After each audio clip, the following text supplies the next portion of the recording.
ሰላም ቤተሰብ ሰላማችሁ ይብዛልኝ። እንግዲህ እዚህ ጋር የምታዩት ሩቢያን ነው። በጨውና በሌሞን አጥቤ አዘጋጅቻለኝ። ብዙ ጊዜ እኛ ሀገር አይታወቅም፣ አረቦቹ በጣም የሚወዱት ምግብ ነው። እንግዲህ ለመስራት ያዘጋጀሁት የሚያስፈልገኝን ሁሉ ሽቤት፣ ከዝበራ፣ ነጭ ሽንኩርት፣ ቲማቲም ሁሉንም ነገር አዘጋጅቻለኝ ማለት ነው። የሚያስፈልጉኝን ሁሉ አሁን መጨማመር ብቻ ነው የሚቀረኝ። ቅመማቶች የሚያስፈልጉኝ እዚህ ጋር አሉ።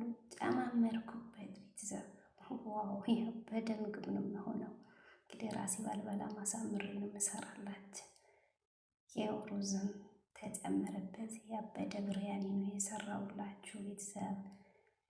እንግዲህ ቪዲዮ ከተመቻችሁ ሰብስክራይብ፣ ላይክ በማድረግ ሀሳብ አስተያየታችሁን በኮሜንት አስቀምጡልኝ። አመሰግናለኝ ቤተሰብ። ባይ ባይ።